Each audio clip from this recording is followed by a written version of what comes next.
நமஸ்காரம். 2025 மார்ச் 29ஆம் தேதி திருக்கணித பிரகாரம் நடக்கின்ற சனிப்பெயர்ச்சி பலன்களில் இப்போ நம்ம பார்க்கும் ராசி ரிஷபராசி.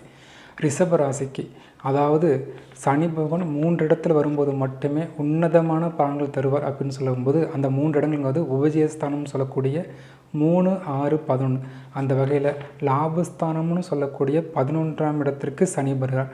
அதன் மூலம் என்ன ஆதாயம்? உங்கள் அபிலாசைகள், ஏன்னா ஒரு ஜாதகத்தினுடைய ஆசைகள் நிறைவேற ஸ்தானங்கிறது 11ஆம் இடம் தான்.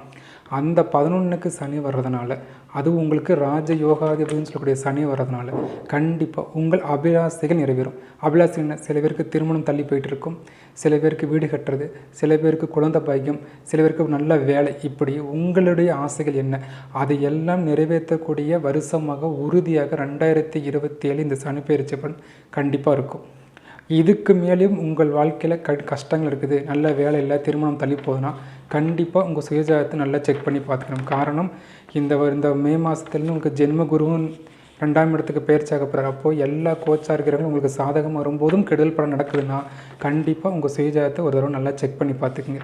ஸோ ரிஷபராசிக்கு பரிகாரம் நம்ம சொல்கிறது, துளசி செடியை உங்களுக்கு வீட்டில் வளர்த்துட்டு வர்றது உத்தமம். அதுவும் சனிக்கிழமை துளசி செடியை வீட்டில் வளர்த்து அதை வணங்கிட்டு வர்றதுனால கண்டிப்பாக உங்களுக்கு சனிப்பெயர்ச்சி பலன்கள் மேலும் பல ஆதாயங்களை இது உங்களுக்கு கொடுக்கும். ஸோ இந்த வீடியோ வெறும் முன்னோட்டம் தான். சனிப்பெயர்ச்சி பலன் இந்த மாதம் இறுதியில் சனிப்பெயர்ச்சிக்கான பலன்கள் லைவில் உங்களுக்கு பலன் தரப்போகிறேன். அதை பார்த்து தெரிஞ்சுக்கங்க. நல்லது.